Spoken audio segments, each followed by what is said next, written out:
ब्रह्मा मुरारी स्फुरान्धकारी भानु शशि भूमिस्थो बुधस्य गुरुर्स शुक्र शनिराहु केतुः सर्वे ग्रहाः शान्तिकरा भवन्तु। विष्णु नमः परमात्मने पुराण पुरुषोत्तमाय श्री विष्णुराय वर्तमानस्य श्री श्वेतवारा कल्पे जम्बूद्वीपे भारतखंडे भारतवर्षे आर्यावर्ते देशान्तर्गते कलियुगे कल्पप्रथम चरणे वैवस्वतमन्वन्तरे अष्टविंशततमे युगे षष्टिशताब्द्यां मध्ये पिंगल नाम्नि संवत्सरे मासानां मासोत्तमे मासे शुभे वैशाख मासे शुक्ली पक्षे शुक्ली दशम्यां सुपुण्यतिथौ रविवासरे मघा नाम्नि नक्षत्रे वृद्धि योगे तैतिलकर्णे सिंह राशि स्थिते चंद्रे।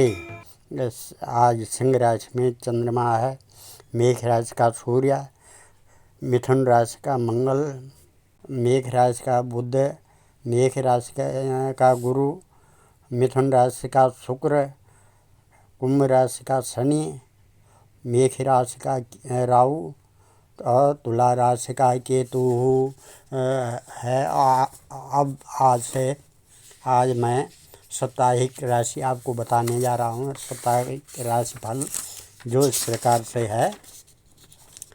प्रथम मेघ राशि आती है।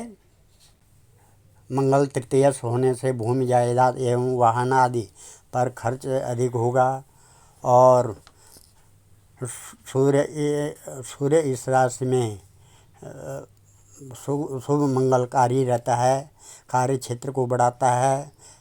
और लेकिन उसी राशि में राहु और बृहस्पति के होने से वो कार्य को विलंब से आगे बढ़ाते हैं। वृष राशि में है। तारीख 6 से शुक्र स्वराशिगत होने से कोई शुभ समाचार मिलेगा, लेकिन अब शुक्र मिथुन राशि में आ गया है। धन स्थान में होने से सहयोग में कोई उलझा हुआ कार्य पूर्ण होने के योग हैं। भाग्य से धन प्राप्ति और मान प्रतिष्ठा में वृद्धि होगी। किसी से कार्य को बढ़ाने में सहायता मिल सकती है। देवी का ध्यान करें। मिथुन राशि में है। मासारंभ से इसमें बुध लाभ स्थान में राहु युक्त होने से पराक्रम में वृद्धि, परंतु व्यर्थ की भाग दौड़ रहेगी। और शुक्र उसी राशि में होने से व्यापार को बढ़ाने में मित्रों और संबंधियों का सहयोग प्राप्त होगा। राशि वालों को कल्याणकारी रहे। कर्क राशि, गुरु की दृष्टि रहने से किसी मित्र की सहायता से रुका हुआ कार्य बनेगा। पारिवारिक सुख में वृद्धि होगी। दैनिक कार्यों में प्रवृत्ति होगी। व्यापार को बढ़ाने में मित्रों और संबंधियों का सहयोग प्राप्त होगा। नए लोगों से मेल जोल होगा। अब सिंह राशि, व्यवसाय की स्थिति थोड़ा मध्यम ही रहेगी। शनि की दृष्टि के कारण धनागमन में बाधाएं उत्पन्न होंगी। स्त्री को पति का सुख और पति को स्त्री का सुख कब मिलेगा। नौकरी में अफसरों से मतांतर का भय, निकट बंधु से मनमुटाव होगा। अब कन्या राशि है। कन्या राशि वालों, बुध अष्टमस्थ होने से अकस्मात स्वास्थ्य में विकार, बनते कार्यों में विघ्न उत्पन्न हो, निकट बंधुओं से भी मनमुटाव, लेकिन संतान संबंधी चिंता, स्वभाव में थोड़ा क्रोधापन, चिड़चिड़ापन। लेकिन शुक्र मिथुन राशि में होने से वह बने बनाए कार्य को पूर्ण करेगा।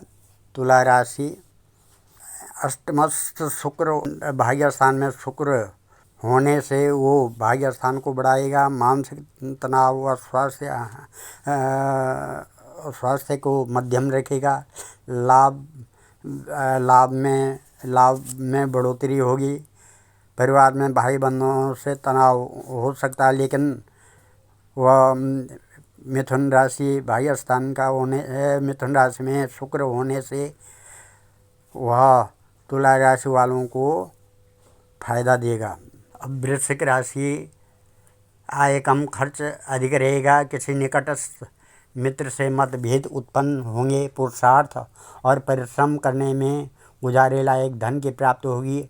अकस्मात विशिष्ट जनों से संपर्क बढ़ेगा। वाहन आदि पर खर्च होगा। धनु राशि, कार्य क्षेत्र में विशेष उतार चढ़ाव व संघर्ष का सामना रहेगा।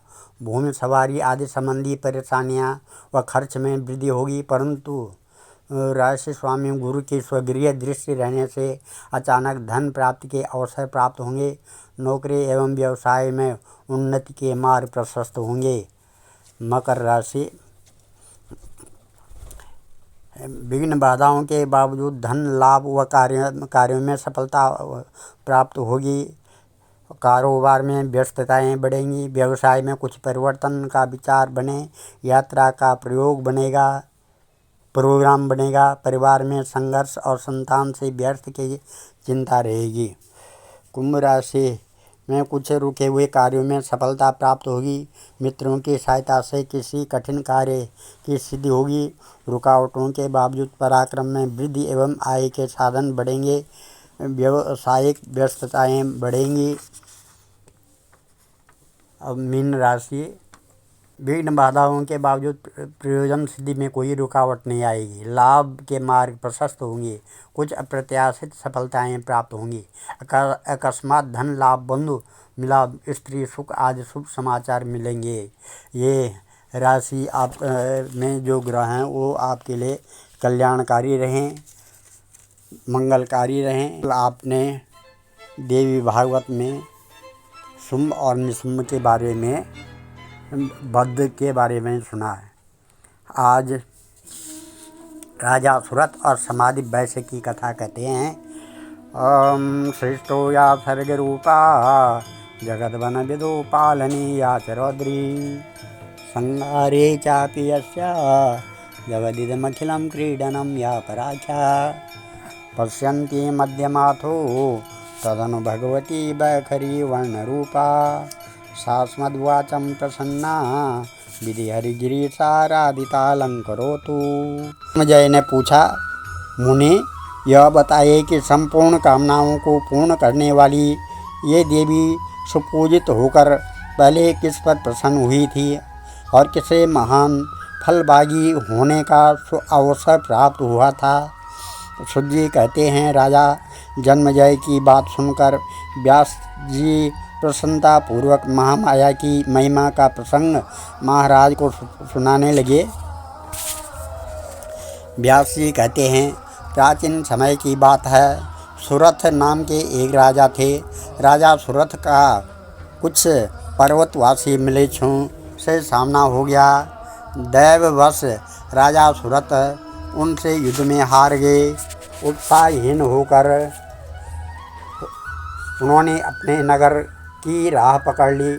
वहां पहुंचकर उन्होंने देखा कि उनके प्रधान सहयोगी शत्रु पक्ष के अधीन हो चुके हैं। उन्होंने विचार किया कि मेरा दुराचारी मंत्रिमंडल शत्रु वर्ग के आश्रय में चला गया है, अतः इन दुष्टों के प्रति मुझे कभी विश्वास नहीं करना चाहिए। यूँ भली भांति विचार करने के पश्चात राजा सुरथ अत्यंत निराश होकर घोड़े पर चढ़े और अकेले ही नगर से निकल पड़े। यहाँ से 3 योजन की दूरी पर सुमेधा नामक एक महान तपस्वी मुनि का पवित्र आश्रम था। उन्होंने निर्भय होकर मुनि के उस आश्रम पर विश्राम करने का निश्चय कर लिया। वे फल मूल खाकर बड़ी पवित्रता के साथ उसी आश्रम पर रहने लगे। कुछ समय पश्चात एक वैश्य वहाँ पर आ पहुँचा। उसके मन में भी महान क्लेश था। तब राजा सुरथ उससे पूछने लगे, तुम कौन हो और वन में कहाँ से अकेले आ गए।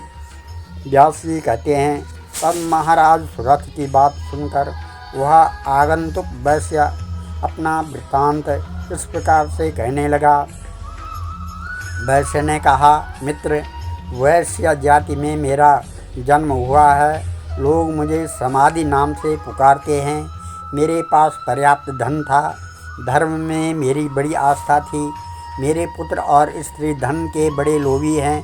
उन दुष्टों ने मुझे कृपण बताकर घर से निकाल दिया। अब आप अपना वृत्तांत बताने की कृपा करें। राजा ने कहा, मैं सुरथ नाम का एक राजा हूँ। डाकुओं ने मुझे महान कष्ट दिया है, साथ ही मंत्रियों ने भी मेरे साथ धोखा किया है, अतः राज्यच्युत होकर मैं यहाँ समय व्यतीत कर रहा हूँ। वैश्य ने कहा, राजन, असीम दुख से संतप्त मेरा मन किसी प्रकार भी स्थिर नहीं हो रहा है। राजा ने कहा, राज्य संबंधी मानसिक दुख के कारण मैं भी दुखी हूँ। ये मुनि भी बड़े शांति स्वरूप हैं। अब हम दोनों व्यक्ति इन्हीं से इस शोक नाश की औषधि पूछें। व्यास जी कहते हैं, इस प्रकार विचार करके राजा सुरथ और समाधि वैश्य दोनों अत्यंत नम्र होकर शोक का कारण पूछने के लिए सुमेधा मुनि के पास गए। व्यास जी कहते हैं, राजा सुरथ के पूछने पर मुनिवर सुमेधा ने उनके प्रति शोक और मोह का विनाश करने वाले उत्तम ज्ञान का उपदेश देना आरंभ कर दिया। ऋषि बोले, राजन सुनो, मैं बंध और मोक्ष का कारण बताता हूँ। संसार के सभी प्राणियों को मोह में डालने वाली महामाया है। भगवती महामाया अनादि है। इन सभी कार्यों की कर्ता धर्ता भगवती जगदम्बा ही है। इन्हीं की कृपा से ब्रह्मा, विष्णु और शंकर को शक्तियाँ मिली हैं, जिन्हें सावित्री, लक्ष्मी और गिरिजा कहा जाता है। अतः ब्रह्मादि महानुभाव देवेश्वर की उपाधि पाने पर भी इन भगवती का प्रसन्नता पूर्वक ध्यान एवं पूजन किया करते हैं। सृष्टि, स्थिति और विनाश करने वाली भगवती जगदम्बा ही है। सब इन्हीं के अधीन है। राजन, भगवती जगदम्बा का यह उत्तम महात्म्य मैंने तुम्हें सुना दिया। उनका चरित्र अनंत है। जो इसको सुनता है उसके सारे कष्ट दूर हो जाते हैं। देवी प्रसन्न हो जाती है। ग्रह उसके उच्च के हो जाते हैं। मंगलम भगवान विष्णु, मंगलम गरुड़ध्वजा, मंगलम पुंडरीकाक्षा, मंगलाय तनो हरि सज्जनों। मेरे इस चैनल को सब्सक्राइब करें, लाइक करें। आगे की कथा कहने के लिए देवी की कृपा से सुरथ को राज्य लाभ और समाधि को ज्ञान प्राप्ति मैं कल की कथा में बताऊंगा। ओम सर्वे भवन्तु सुखिनः, सर्वे सन्तु निरामयाः, सर्वे भद्राणि पश्यन्तु, मा कश्चित् दुःखभाग् भवेत्। धन्यवाद।